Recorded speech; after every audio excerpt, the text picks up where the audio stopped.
rappelle que nous sommes toutes et tous rassemblés ici pour pouvoir un jour en rassembler d'autres. Non pas les convertir.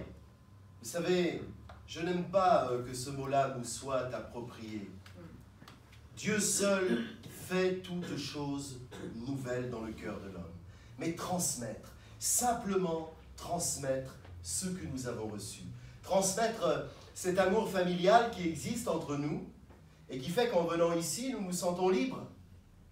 Cet amour qui fait que notre frère Jamel, le frère musulman qui aime Jésus tout en conservant la foi qu'on lui a transmise dans l'islam, se fait du bien ici. Ou encore notre frère Moïse, ce juif qui aime Jésus et qui est pour Jésus et qui nous a fait partager sa tradition en nous offrant des kippas aux uns et aux autres. Ces frères que l'homme a souvent tenté de séparer se rassemblent ici dans l'amour universel, la prière et la communion. Et ça, sœurs et frères, eh bien, c'est un véritable cadeau que le Seigneur nous fait. Et qu'il nous faut recevoir le cœur rempli d'affection pour eux et de reconnaissance pour lui. Car il en sera ainsi dans le royaume des cieux. Accueillir, s'accueillir et se faire accueillir. Chez certains, cela ferait défaut parce que 2000 ans après Jésus-Christ, on a fait de la religion une chose réservée à une élite, parfois. Chez nous, cela est notre force et nous permet à chacune de nos rencontres de nous aimer davantage. Parce que nous avons appris à nous enraciner dans l'amour de Dieu, qui fait que ce qui pourrait être considéré comme une ou des différences au départ deviennent alors une ou des richesses qui nous soudent, qui nous ancrent sur ce chemin sur lequel nous savons qu'il existe un bon pasteur. Et cette vérité est aussi présente pour les chrétiens. Hein, il y a des chrétiens protestants, des chrétiens catholiques, des chrétiens orthodoxes, ici. Ce bon pasteur n'est pas le bon pasteur du peuple chrétien uniquement, mais c'est le bon pasteur de toute l'humanité, qui souhaite prendre le chemin de l'espérance. La bergerie de l'espérance devrait être le titre qui atteste de notre présence sur terre.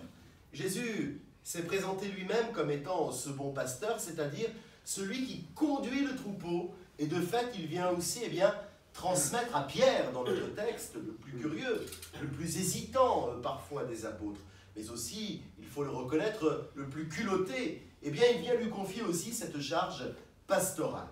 Et vous remarquerez que ce n'est pas un langage sacerdotal que Jésus prend ici même pour se qualifier. C'est davantage un langage pastoral qui rejoint donc la qualité de prophète. Vous savez, à cette époque, les prêtres lambda avaient pour mission de célébrer le culte dans le temple, point barre. Il fut une époque assez récente, et il y en a encore aujourd'hui, il y a des prêtres dont la charge n'a rien d'autre que de célébrer le culte dans le temple ou la messe dans l'église, point barre.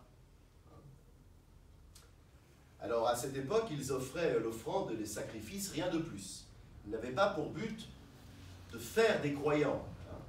Or Jésus, il vient donner comme mission essentielle et prioritaire à ses apôtres, non pas d'être ministre d'un culte, mais de posséder les qualités pastorales nécessaires, c'est-à-dire les siennes, afin de pouvoir être des guides, afin de pouvoir être des soigneurs, mais aussi des prédicateurs itinérants qui puissent aller transmettre le message à celles et à ceux qui ne sont pas croyants. Et d'ailleurs, au chapitre 10, en Saint Jean, il vient souligner la force du lien qui va l'unir aux personnes dont il a reçu la charge de la part de son Père. Et il vient mettre au pied du mur et dénoncer fermement les faux bergers qui méprisent et qui oppriment les foules qui ne savent rien de la loi et qui sont, dit-il, des maudits. Dans ce pastorat duquel Jésus se réclame, il y a aussi comme qualité la bonté, la sagesse, la bienveillance, la compréhension de l'autre et surtout l'amour du pécheur et non pas sa condamnation systématique. L'enseignement du Christ n'est plus ce que la loi enseignait, car avant, car il a pris une toute autre dimension. une toute autre direction. Tout le monde, non seulement peut, mais doit entendre ce message d'amour, de paix et de joie. Et c'est d'ailleurs ce tout le monde qu'il va nourrir des pains multipliés, et c'est pour tout le monde qu'il se donnera lui-même en nourriture dans le sacrement de l'Eucharistie. Tout le monde est donc enfant de Dieu. Et Jésus vient nous redire que chacun est invité à entrer dans cette relation d'amour et personnelle avec son Père, comme lui pouvait le faire si librement. Parce que cette liberté-là, elle nous appartient.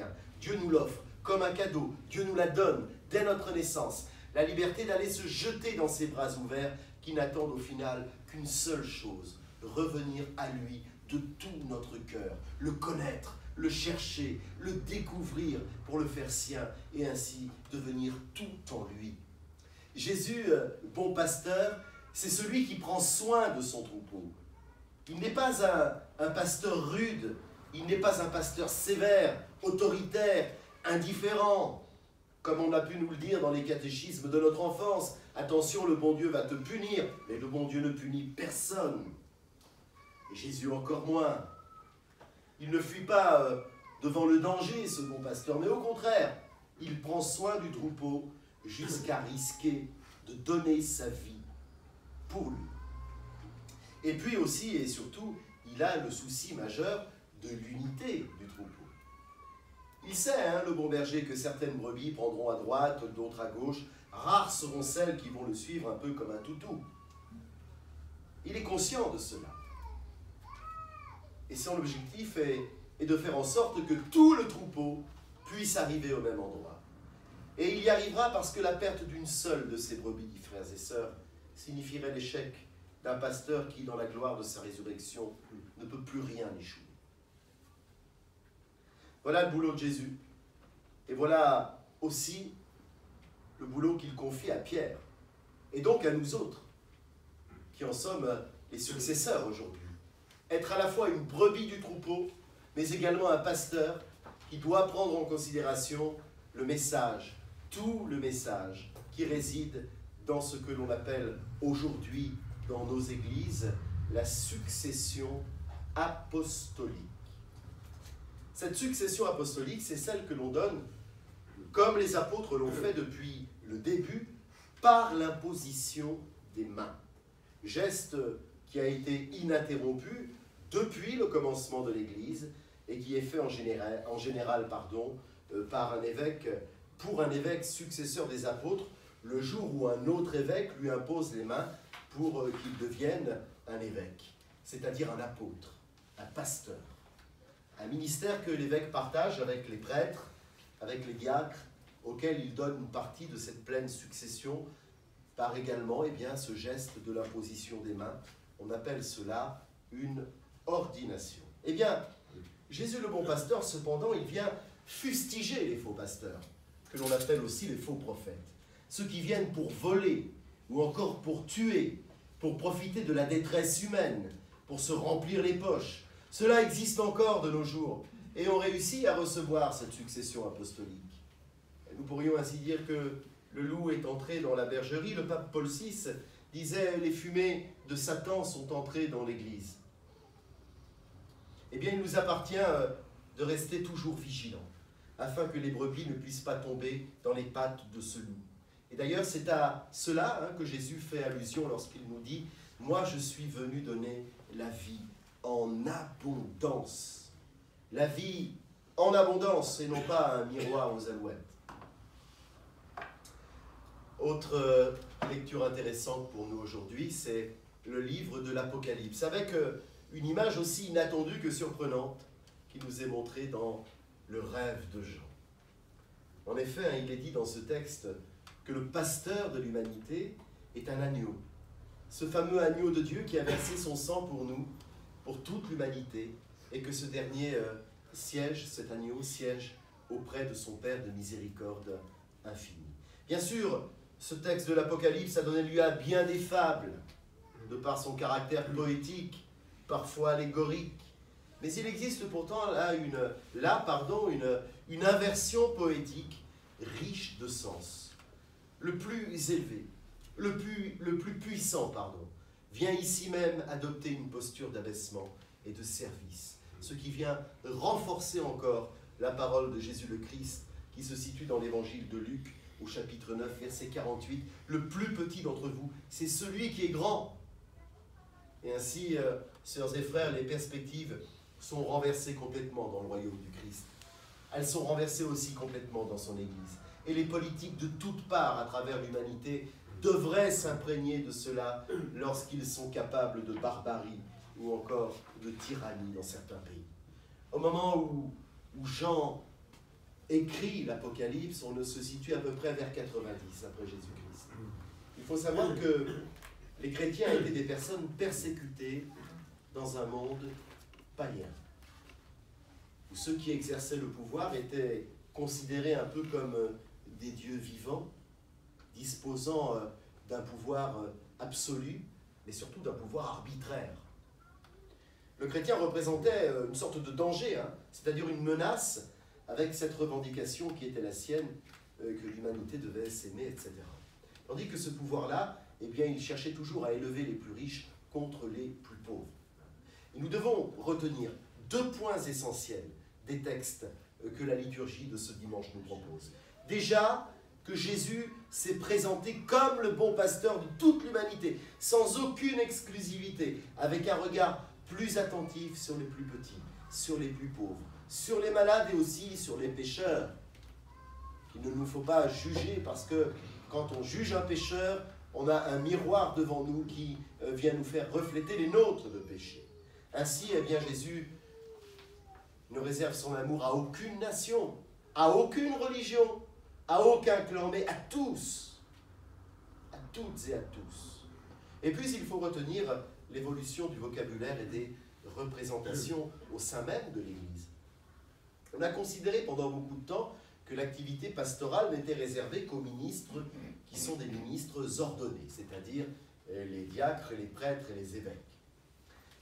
Celles qui ont reçu la fameuse imposition des mains remontant aux apôtres. Et pourtant, c'est faux, parce que celui qui porte la parole, celui qui évangélise, celui qui transmet est aussi sur les traces du bon pasteur. Ainsi, eh bien, ce terme qualifie non seulement les ministres ordonnés, mais aussi l'ensemble des fidèles appelés à former des équipes pastorales.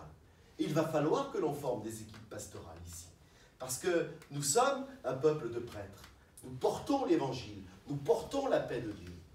Et il n'est pas normal que nous fassions toujours, et tous les dimanches nous en parlions avec Pascal cette semaine, la même prière universelle. Il va falloir qu'une équipe pastorale se forme ici, ou plusieurs, afin que chacun d'entre vous amène une prière universelle. Et ça, dans l'Église de Rome, on le fait bien. Différente, suivant l'actualité, suivant les enjeux de la communauté. Il va falloir vous nourrir et nourrir les autres. Et ça, c'est important.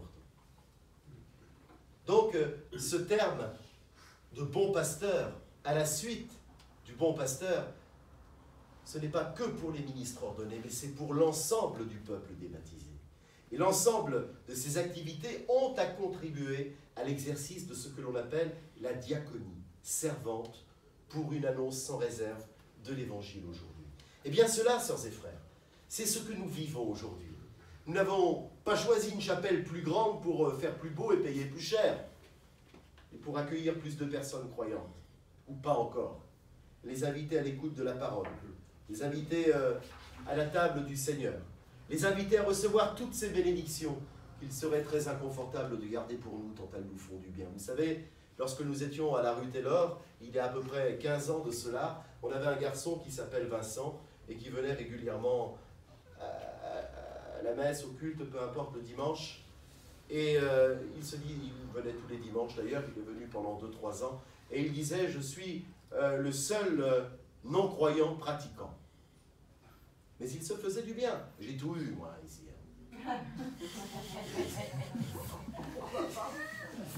Donc, elles feront aussi du bien, ces bénédictions à ces autres, qui ne demandent qu'un peu d'amour sur le chemin du bon pasteur. Parce qu'après tout, quand on vient à l'église et qu'on y récolte un peu d'amour, que l'on croit, parce que croire, c'est quoi? On a chacun nos manières de croire. On peut s'imaginer un bon Dieu qui ressemble au Père Fouras, On peut s'imaginer un Dieu esprit, on peut s'imaginer une force supérieure qui est le bien, et une force inférieure qui est le mal, mais qui prend parfois la supériorité. Bon, des fois on se complique un peu l'existence, hein. Voilà. Mais Dieu est amour, et à partir du moment où l'on vient prendre un peu d'amour dans une communauté chrétienne, eh bien nous on a gagné, et Jésus est fier de nous, parce qu'on a donné cet amour, dans son nom, dans le nom précieux de Jésus-Christ. Il y a beaucoup d'amour, hein, et vous en êtes toutes et tous les preuves vivantes. C'est le rôle du chrétien, c'est le rôle de l'Église, et c'est Jésus le Christ qui nous attend, au bord de la route. Quand parfois nous tombons, ça peut arriver, mais il nous attend surtout au bout du chemin, car c'est la destination pour laquelle nous sommes toutes et tous un jour. Amen. Amen. Amen.